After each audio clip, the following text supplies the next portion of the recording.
All right, House Party fans, we are in to Game 2. I'm your host, Anson. With me, commentating on the State of Champions Select is Dave. Hello. And, of course, Just a Base, returning from last game. Hello again. Seeing picks and bans come out. Bans just. Zed and Jana getting banned out. On the blue side, red side is going to be Rumble and Irelia. Getting a little bit of a late start. Had a long game last game. Wow, what a fantastic season opener. Couldn't ask more from both teams. Great job, guys.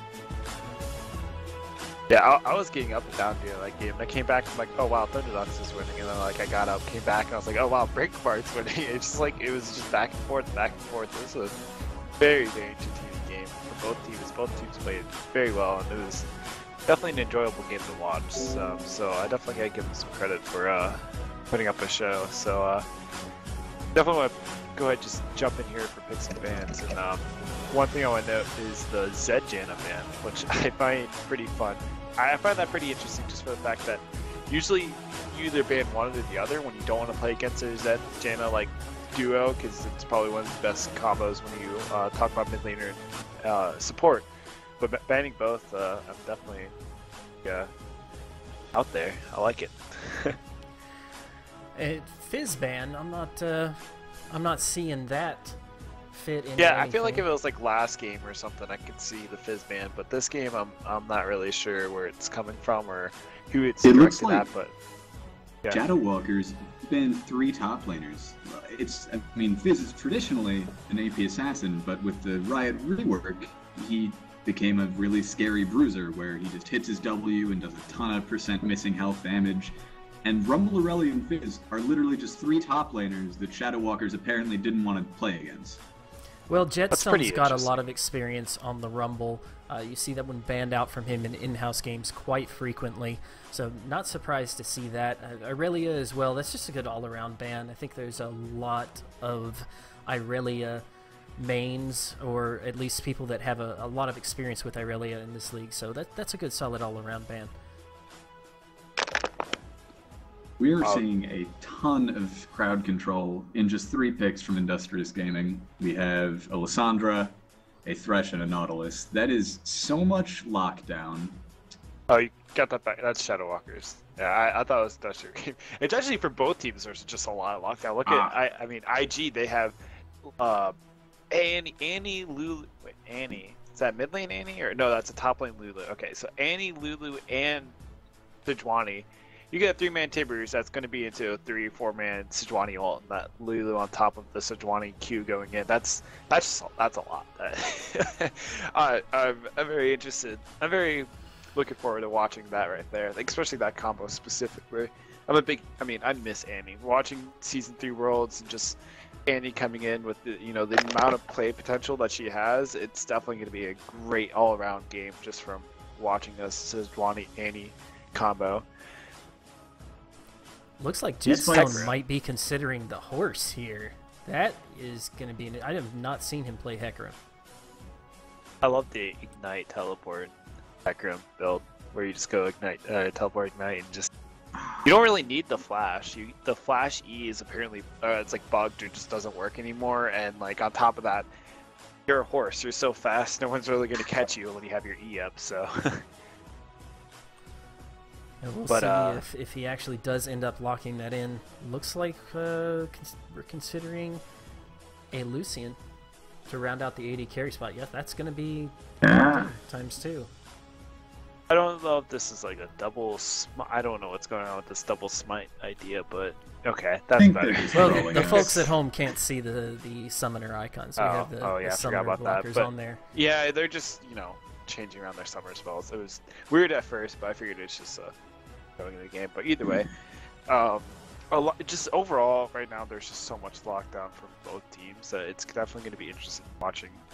I feel like it's whoever catches out each other first and who blows all the ults first. Whoever blows all their ults first loses the fight, I feel, unless they can actually time it correctly and like set it up perfectly. But that's basically about it.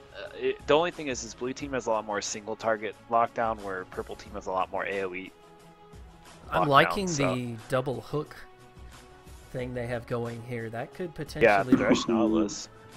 Yeah, a catch could mean absolutely destroyed for any member of IG at this point. With either team, really. Between, on IG, you've got Annie and TF, just single-targeted stuns, chaining right into each other.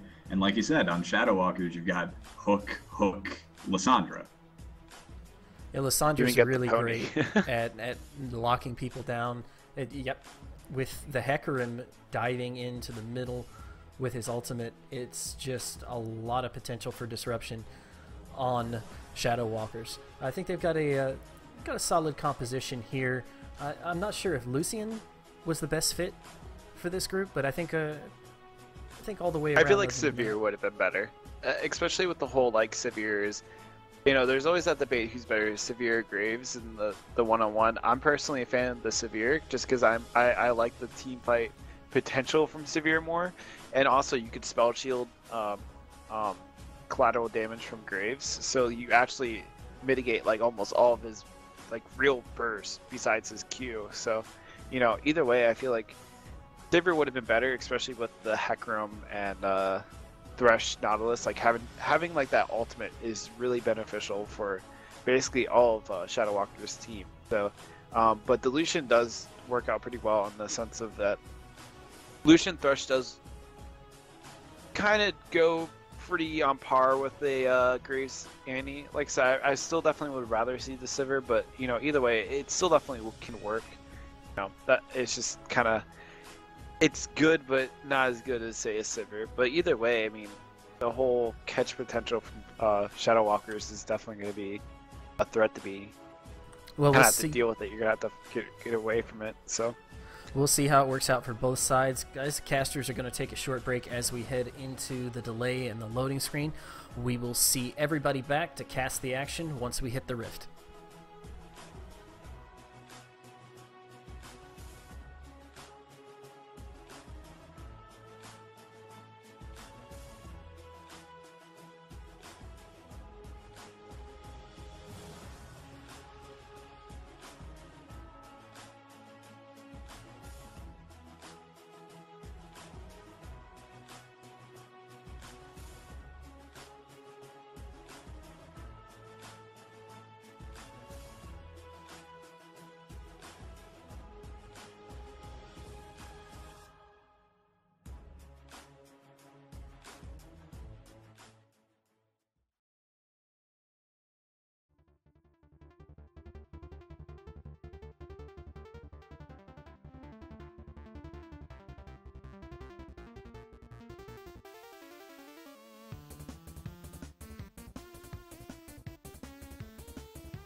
Welcome back to House Party 5v5 Saturday League, Shadow Walkers versus Industrious Gaming. This is our second game of the night. I'm your host, Juster Bass, and joining us is expert commentator Dave. What's going on, ladies and gents? Apricot. No, because I don't know if he is one of the two. But either way, welcome everyone to Game 2. But I gotta say, Game 1 was something to try and top tonight. I feel like if anyone's gonna top it, I feel like one of these two teams. Both teams have some pretty phenomenal players I've seen in solo ladder, and just from overall I've seen personally, and I'm definitely interested to, see this game happen and go, work itself out. We've already got action at level 1. Look at this invade. This is pretty aggressive from IG. I'm kind of off. This is the first time I saw that Warden Nautilus get a game, so it's such a really cool looking. That's a very well done skin. Anyways, this is really aggressive, but they got down the wards. I mean, they got two really aggressive wards, so they know exactly where Nautilus will be starting in the jungle, and just having an overall idea of what's going to happen. That's pretty, it's pretty good. So that's kind of impressed by that. And both top laners are just kind of like chilling out in the top lane, just kind of waiting for the game to actually start for the top lane, because as everyone knows, top lane is its own little island. I'm already very interested by Mega Totodile's choice of summoners. He brought Teleport with him on his mid Lissandra versus a Twisted Fate. Huh. I think that is interesting. I think he did it to try and counter Twisted Fate's ultimate, to sort of stop the impact of Destiny. That does make sense. I can definitely understand the reasoning behind picking up the teleport. I just got it, but rumor has it that last time Flash Brew did play TF, apparently Baker was on stream watching him, so I'm guessing the reasoning behind him playing TF is so he has the Faker within come out, which, as everyone knows, Faker is a god among every champion in the mid lane, so if I had to choose one mid lane player to channel my inner Faker, it would be Faker. That's a very good poke or aggressive play by Lucian on this Annie. I mean, see the stun was down. Yeah. Being able to get all those autos off of this Q on an Annie that really can't do anything because she started W and already used up the stun. I mean, but IG's bot lane, Simran mid, Liquid Swords, already level 2. This is where you're going to start seeing aggressive Annie, and even the Graves is going to end up being an aggressive stance. I mean, right now it's definitely right up in their face. Ooh, nice hook on a Simran at level 2. Lucian gets the double shot, forces a heal, but the exhaust comes back. Lucian flashes for first blood. Man, it's like people still don't know about the power of the level 2 Lucian power spike. That was that was so well done by Minecraft, because once you actually if you take a look back and remember what happened, as soon as he hit level 2, hook was thrown out. He didn't even hesitate. He knew that as soon as he hit level 2, he's gonna have to catch the thing. It's exactly what he did. So, looking back at it, that was very well done. But now it's coming for the gank on the Lulu top lane. This is gonna be pretty hard for her. Oh, she gets knocked into the wall. Rid of a bunch of bows, slowed. Still got hook. The Ignite is out, and the hook. Wow! What a great play by him. That was very well done. I gotta give him some credit for that hook. That was definitely there, and the Lulu was almost out of mana, so that was very very well done. Looks like we came out for a pause real quick. Something happened with one of the players. But let's go back to that top lane. The fact that Hecarim doesn't even need flash, and he could just get on you in a heartbeat. And on top of having the Ignite, literally was what secured the kill. Granted, the hook at the end was exactly what they needed to end up fully securing the kill, but very well done play by Shadow Walkers in the top lane. I gotta say, Lulu does her thing as a lane bully because she's ranged, she's got slows and shields, and she can just run away from you if you try to get at her. But if Hecarim is able to get ahead of her, he's just gonna be able to charge her down every single time with his E. There won't be anything she can do about it. Oh yeah, that's probably the biggest strong suit of Hecarim is that, granted, I mean, that's why he was played in the mid lane for a while, or at least by certain people, aka Kian. Because he knew that it doesn't matter if he's playing against range or not. like if they go all in, unless they have to some form of like just stop him in his tracks, he can just get on top of them within seconds and like be able to do a monstrous amount of damage off of his Q and is it the spirit building? Another hook connects. Lucian wow. burns heal but gets exhausted. They gotta back out of this trade. Yeah, they don't want to risk it when they know Simmerman's about to probably have a stun. Yeah, just right there. Yeah. Killing force is way too low, especially against an Annie and a Graves with flash. Yeah, having the Graves still flash, like he might be able to get a good flash buckshot, get all 3 rounds on top of Lucian, and that would be devastating for killing force. But I mean, granted, this lane, I feel like it's there's a lot of tension right now as who's going to make the next play, and I feel like whoever does make the next play is going to end up ahead. But Liquid Swords and Simmer are playing very aggressive. They want to keep their stance in the aggressive stance, and the missed hook coming out from Mycroft is definitely, you know, it was close. First missed hook of the game. Yeah. Shame on you, Mycroft. We were 3 for 3.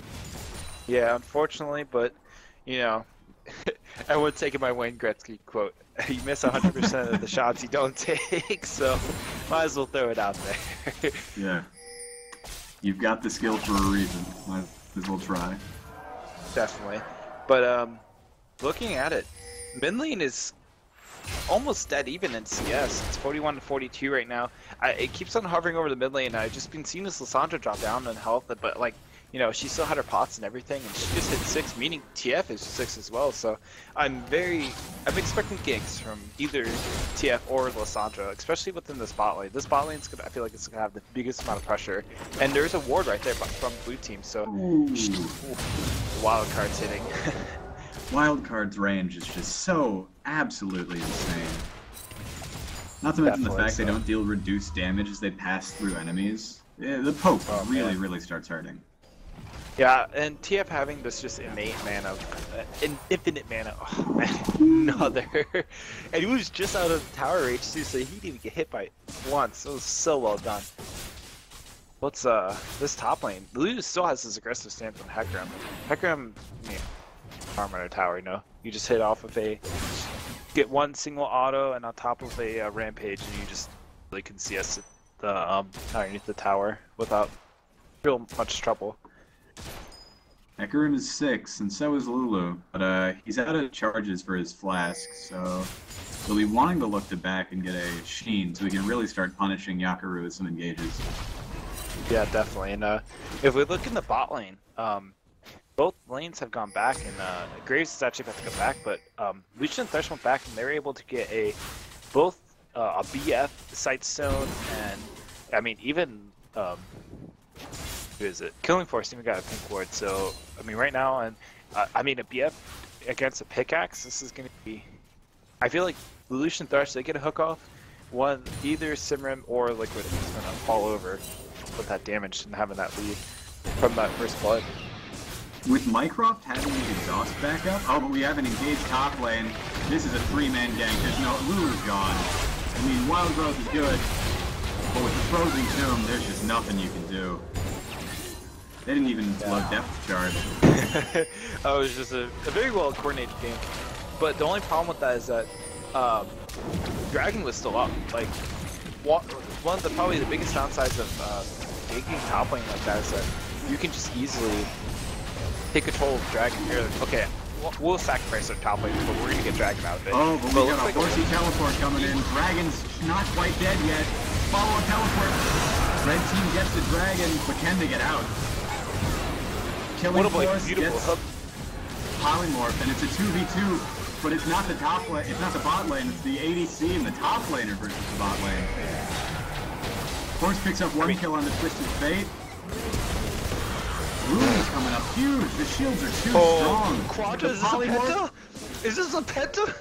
The come on, get it, get it. Oh my god. Wow, 9-minute penta. Holy crap. So you said coming in, you expected this game to surpass the first one, and I've got to say, spot on diagnosis. 9-minute penta? Oh yeah, good game, boys. I'm excited. I might as well just put my headset down, walk away. Holy crap. Jeez. Can we get a Jerry chat in I wanna get a quick Jerry chat in on chat real quick, and as well I wanna get a shout out to Yukuro with that penta. That was just so well done. I mean, that fight was everywhere. It was so hard to really like watch what happened there, but man, that was so well done. I mean, he was able to like really, I think the best. Oh wow! Ooh, oh, the Marshall connects, killing 4, picks up another one on the trade. That was wow. Yeah, dirty. I definitely think the big part of why they won that fight was that even though I think Megatodile and Jet were able to get in that fight with their teleports, is the fact that they were able to secure the dragon right when the fight started. And on top of that, they were able to, Lulu was able to sit in the backline and actually be able to, no one really did anything about the Lulu. She was able to come around the corner and actually just take out Killing Force. Excellent E mid from Lysandra. She dodged the Glacial Prison. That's a huge cooldown. Wow. I didn't even see that happen. Man, that's so well done. But there was also a really good we got an all in top. The Onslaught of Shadows come out from Jetstone, but he's getting kited by Yakura. Lulu's got spells up again. He can't go back in or he'll just get E'd and blown up. This is scary for Hecarim. Oh man, that flash. Yakura's looking for the health picks on a Jetstone. He's gonna help him into a grave. Oh, the Whimsy pick off by mid. Oh wow. Action just happening all over the map. It's hard to follow everything, but and now Mike is sitting top. He's waiting. Jet's gonna he's waiting for the mistake to happen, but wow, so well done. I mean, what a great second. This is a great first day of the tournament. A beautiful 40. It was about a 50-minute game first. It was like 23 to 22 in kills, and then this game where it's, oh man, mishooked from Mycroft, but I mean, penta, not even 10 minutes of the game, you already got a penta going out. So well done by everyone. But, I mean, both teams were playing great too. That fight was everywhere. Like at first, I thought Shadowwalkers had that fight originally at the dragon, even after losing the dragon. But you know, it's definitely gonna be a close game for the rest of the game. I feel from right here. That fight really emphasized the power Lulu has as a utility mage. She had pieces of a Morellonomicon, she was still able to, through consistent polymorphs, through consistent shields, just provide everything her team needed to get a penta. Oh, but a Depth Charge top lane knocks her up, she's out of mana, the horse comes in, shut down.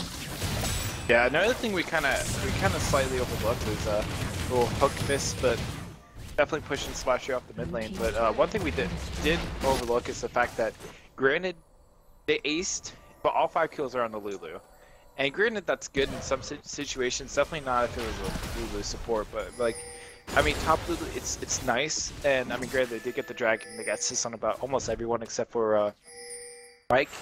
It's just the fact that, you know, Lulu has all their kills. So, they really have to be careful what they do in the future. I mean, if you just look over at the overall gold. Oh, but Mycroft gets caught out by the stun, the knockup. Blown to bits. Chabot's got to back out. Oh, Sandra's coming up from bottom. The Killing Force gets stunned. Glacial Prison. Double kill for Twisted Fate. And they walk away. Oh, let's just walking quietly away. Jetstone comes into the flank. Onslaught of Shadows doesn't connect onto anything, tragically. No fear. Man, they're trying everything to get back in the game, but honestly, I think they're just scared after that penta. But honestly, I feel like this is still super close. I mean, look at the gold; it's only about 5k gold off, or 500 gold off. I mean, and only one dragon, and I mean, towers are even, and gold between all lanes, top lane, even with that 5 kills, is even, and that's only because Hecarim has a gold lead and 4 kills himself. Jungle, I mean, it's over. Nollis has a little bit more. Mid lane, I could definitely. The TF has more, but I mean that's mostly just due to this passive. And, I mean overall, it's almost dead even when you look across the board, even with those 5 kills on Lulu. So I don't think anyone needs to be scared of when IG coming into this game or coming into the rest of the game right here. Chabot and Mycroft doing a ton of work for vision control around the dragon. It's up in 5 seconds, they just cleared out 3 wards. Yeah, and I mean the vision game right now is kind of all in blue. Oh wow. Yeah, that Jetstone damage from doing what he can to try and weaken Lulu so that because both top laners have their teleports up, he wants to make sure that if she goes down and he can't interrupt it, when he follows up, she'll be weaker. Oh, Mega Totodile shows up, gets polymorph, but gets to DC down onto Lulu, and that's another dead fairy. No. Minions actually almost killed her there. That was very scary. Yeah. It was very close. That TF ult coming out, I feel like they want to fight this right here. They're at least he gets blown to bits. The teleport comes in from Hecarim, but the tower's still standing, so he's forced to back off. Meanwhile, top turret falls from minions.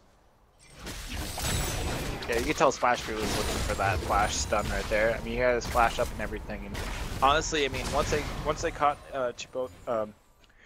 Bode, they were just kind of, all right, we're just gonna stick with killing him. And they blew a lot on him, so they're like, okay, we're gonna kill him and back off. That was great. Yeah, they're just getting ready for their second dragon. Yeah, I think Shadow Walker had to trade mid turret. But you can't fight this. Sejuani still has Glacial Prison. This is way too dangerous. The teleport's already being brought in. Yeah. I mean, Mycroft gets stunned. And it's gonna get blown to the. Oh, a nice flash. Oh, but the red buff is aggroed, and Yakaru flashes for the Glitter Lance kill. Wow. That is one bloodthirsty Lulu. He's just going for everything. He doesn't care. And that's good. He needs to be aggressive right here. I mean, he's get him out of their damage at this point. I mean, everyone else is just trying to play the catch-up game and farm up. But overall, I mean, like I said before, it's all basically even across the board. I think the only person that really has a big significant lead in gold is probably TF. That's only due to his real passive and having 2 kills compared to 1. And I believe one of them is, I don't know, I think one's a shutdown, but I don't want to hold that to me just yet. Yeah, it was a shutdown. Yeah, it is? Okay, that's what I thought. I just wanted to double check on that. But overall, TF has also gone for a first item Luden's Echo, which is really interesting. Oh, but a hook hits on the Simran, flashes out of the play though. And the box is ineffective. Chabot is forced to back off. He was ready for that. He came in through the back and everything. Like I was saying about the Lumen, it makes me excited because Twisted Fate scales really, really well with movement speed specifically, considering he can just point and click stun you with his gold card, do a ton of damage. So I imagine we're going to see him building a ton of move speed. We'll get the Lich Bane, just full move speed TF. He will run everyone down. I'm a little sad he didn't take Ghost, but what can you do? Yeah, I do like Flash Ghost when I play TF. I'm a terrible TF, but I love playing him, and when I do, I love going to Flash Ghost. Yeah, it's amazing. It's great. I miss DFG when I play him though, because having those times where you would DFG and stun, or you wouldn't even stun. Sometimes you would just blue card because you knew you had enough damage. And more damage. That was always fun. But right now it's just kind of like an ARAM going on right now. And honestly, Red Team has a slight lead just because of the fact that they have this huge AoE team fight, and on top of the I would say on top of the yeah, on top of the dragon, it's just kind of there. Look at the shields coming out of Nautilus. His W gives him a 500 health shield. That's so much for having one item. Yeah, that is a lot. I mean, looking back at it now, having the Luden's Echo and Lichbane, I really don't think Ghost is all that needed. Someone brought that up to me, and I definitely agree with that. Like, Ghost is good, but I wasn't really around when Luden's Echo first came out, but I actually really like the item. Having the free movement speed and that stag shiv type proc, I mean, on top of Lichbane, it's just a lot of movement speed already. And if you're like me, you go through movement speed quite stuff. So, it's really go a lot. Oh wow, that's really smart from TF. He also bought Mercury Treads instead of going for damage or CDR, just because of how much single target lockdown Shadow Walkers have. I feel like that's really, good. really smart from Prue. And that was one of the things we brought up in the Champs like is the fact that Shadow Walkers has like, you know, they have this Nautilus all what is it? Depth charge. Depth charge. I always thought that was this dredge line. Depth charge and dredge line. I always got those mixed up. And then they on top of the Lissandra ult, and just overall, like you said, just so much single target. It is good from Merc Treads. Tanks are posturing. Lucian culls the wave. Yeah, I was waiting for that flash Annie stun, but I just realized she didn't have flash. That's the only downside of playing Annie. Sometimes you don't have flash up. Yeah, but you can always be like me, just like hide behind a wall. Ooh! Nice flash out of Mega Totodile to dodge the Glacial Prison. Chabot gets a clutch dredge line onto Annie. Totodile goes in, ults himself. A huge onslaught of shadows from 4 members of the team, but he gets blown up. Chabot's gone. It looks like everyone from Industrious Gaming is running out of there with like 2 health. That's a 3 for nothing off of a box. Yeah, ball is going down. Ooh. Oh, and he TP's there. Oh, it's right behind the tower. He needs to be careful right here. Yeah, you can't dive that turret. This is really, that was really well done by them. Like they were posturing in the right positions and they were just able to catch out someone. Granted, it didn't stun. Swati wasn't able to get the stun off, but either way, the Glacial Prison actually did do a lot and set up a lot of the fight. So it was very well done by IG. Totodile ulted himself there instead of trying to CC someone else, and I think that might have cost them the fight. I mean, very, very good positioning out of Industrious Gaming. The reason Hecarim died is because Jetstone had to go so deep with Onslaught of the Shadows to hit everyone, and he still got blown to pieces by Splash Crew's TF. And Liquid Sword just stayed in the back. He's like, I don't want to get in the middle of this. And he was able to stay in the back. He didn't overextend to try to catch anyone off him by himself. He was very cautious of where he was that entire fight, and that was very good positioning. As I always like to say, the best way to know if you're positioning correctly is you just make this a line between you and your tank, and if you just kind of have like an anchor, you just kind of like move with the line, and if you're behind, and as long as you stay behind the tank and you stay at that line's distance and you move with it, you're in a good position as an ADC, or even a mid laner, really, or really any support too. As long as you stay back far enough as an ADC, that's like I said, that's exactly what Liquid Swords was able to do. Preemptive teleport from Yakaru. They're ready trying to secure the 3rd dragon. This is a lot of pressure. Prison is up. Everything is up. They're ready. They're willing and ready. Depth charges TF. Connects with the depth charge. Simran gets ulted, but a nice Glacial Prison forces Chabot back. Meanwhile, Jetstone is left out to dry in the back line, as is Mike. Oh, an amazing death sentence on the Splash Crew. Killing Force can come up huge here. Liquid Swords. Oh, flash picks for Yakaru to clean up Chabot, and Killing Force forced to run away. Wow. These fights are so close. They're just all over the place. I mean, but at the same time, like, both Liquid Swords and Killing Force have literally stayed the distance of, like, between mid lane and bot lane in every fight. They're always on the complete opposite of the fight, And on top of that, it's just the tanks fighting each other, and it ends up being like both tanks, like Sejuani and the Nautilus, like switch places where the Nautilus is near comes in. Polymorph is not going to be enough. Yakaru goes down, and that's a shutdown on the Mega second shutdown from him too. He needs to be very careful coming into the rest of the game. He needs to not be giving away these shutdowns, even after that penta. Just overall this fight, he just needs to hold where he's kind of like. You're gonna have to feed. I don't want to say it like that, but he needs to be careful where he is positioning after he gets all these kills. But going back to what I'm saying, like I just feel like both teams are just kind of switching positions and they're unsure of what to do. I mean, including Hecarim. I mean, he got amazing onslaught of shadows towards the backline, but he had no one really out there to really follow him up to continue fighting. So a lot of these fights are just kind of like pigs fighting, and both the carriers of each team just kind of staying in the backline. Yeah, that's the tank meta for you, is you have your tank as far away from you as he can be, and the enemy's tank as close to you as they can be. And until one of them drops, you don't really see much of the rest of the team fight if you're carry.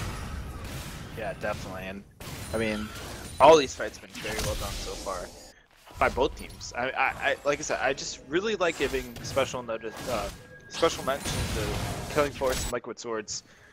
But being position is like all there is when it comes to being carry, and they've both been very on point. Even Splash Brew's been in a good position, except for that one hook that Mycroft got off on him in the last fight, the Dragon Pit. But 3 dragons over the red team. That's pretty good. Oh, Yakuru's looking in trouble. Totodile and Jetstone are closing in. There isn't a tower here, so she might be able to whimsy away, but Nautilus is coming up from the side. He helped Pixis, and Destiny comes in. He's being zoned by Chabot. Meanwhile, Yakuru's getting blasted down by Jetstone. But the rest of the team follows up, and Onslaught of Shadows through 3. Can Splash Brew get blasted? Oh, the depth charge is nullified? Wow. That was a big turnaround. I thought Lulu was just getting caught. Canceled. It was targeted on the Splash Brew, and then it went away, and then it went onto Graves. I thought you just targeted Graves. I didn't realize that. That's interesting. But anyways, that was very well done. Is that... No, she doesn't have Ignite! That's just the Morellos! Oh. 2 HP Annie walks away from Simran the needs fight. to walk away right now. He activate those Mobies and run as fast as you can. Oh my goodness. That was some excellent map play on the part of Industrious Gaming. Seeing their Lulu caught us. Oh, Mycroft, no! But Hecarim comes in, another ult from Totodile, and they're able to trade one back onto the AD carry of IG. That's worth it. Support for ADC is pretty worth. Yeah. Look at Simmer's like still walking away. Jetstone's got another flank, but he doesn't want this one. This is a 4v1. Chabot, oh, he just has to see his friend get massacred. No! I love how Simmer's like, I'm backing. And he's like, no, I'm not. And keeps on going, goes back in. And then he's like, alright guys, I'm backing now. And he came in for the stun there too. That was just oh man, that just makes me laugh. You really have to commend IG's bot lane. Look at them. They have a total of 17 kill participation each out of 20 kills. That's a lot. That's so good, and they only have 3 deaths. Put together too. Wow, that's a beautiful. I love like when I play when I play supports like Annie or Janna or like these supports that kind of sit in the back line but do a lot. I love it when I have a stat line where it's like 0-0-30 or something like that. So like, I mean, 0-1-17, that's a beautiful stat line for a support like that. And I mean, definitely a great support to be playing to be able to fill that stat line. So I mean, great play by both him and Liquid. I mean, like I said, Liquid Sword's beautiful positioning, being able to at least have these co-participations. I mean, he's 5-2 and 12. It's very well done for an ADC, especially like Graves. And I mean, Graves' innate takiness and just mobility is pretty big, so you know, definitely can't give him all the credit when it's just sometimes just the champion too. In fact, Simran is up about 1,400 gold over Mycroft, and he almost has a oh, but we gotta fight. Chabot depth charges Splash Brew. It gets cancelled again. What happened? What's doing that? And also on the Liquid Sword from Mega Totodile, but the damage isn't quite enough. Hecarim comes in. That's going to be an absolutely dead bot lane for IG. Jetstone turns on the Splash Brew, but there's not enough.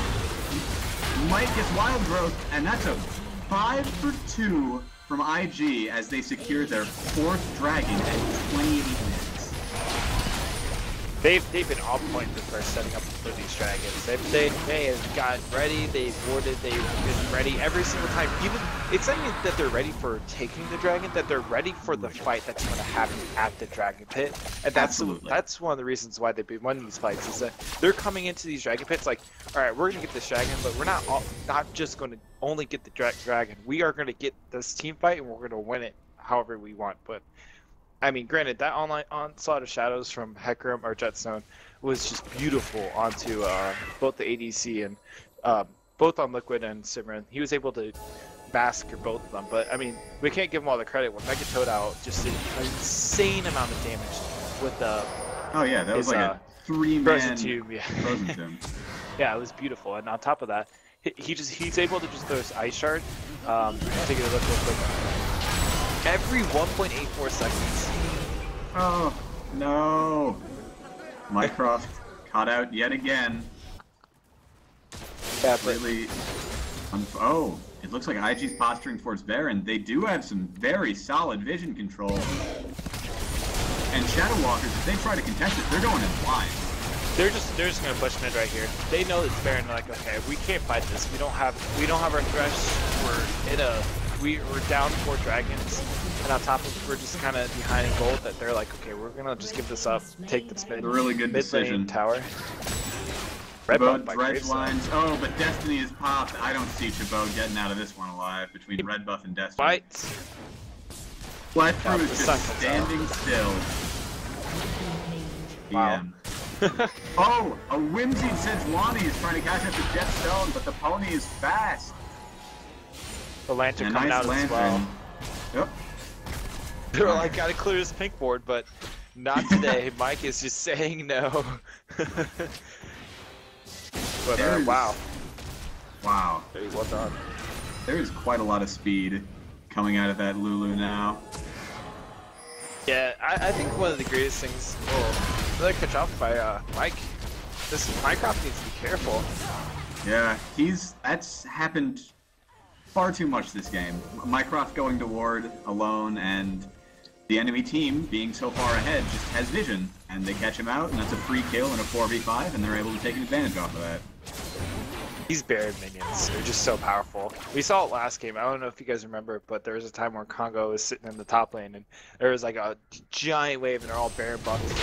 He blew almost everything to kill him, and still wasn't able to take any of it out. So Dredge line on the mic, but just tanks doing tank things. Wow. You need a. Ooh, excellent trade by Killing Force on the Yakuru. That was a very well done trade. That shield coming out from Lulu just a little bit too late. I don't think he was expecting it, to be honest. Whoa! Meanwhile, Liquid blows off Killing Floor and Glacial Prison. Totodile forced to ult himself, but when he gets out, he's gonna go down before he can even Zonius. Wow. That's a 4 for nothing, and I doubt that'll be the game. That's at least an inhib on this push.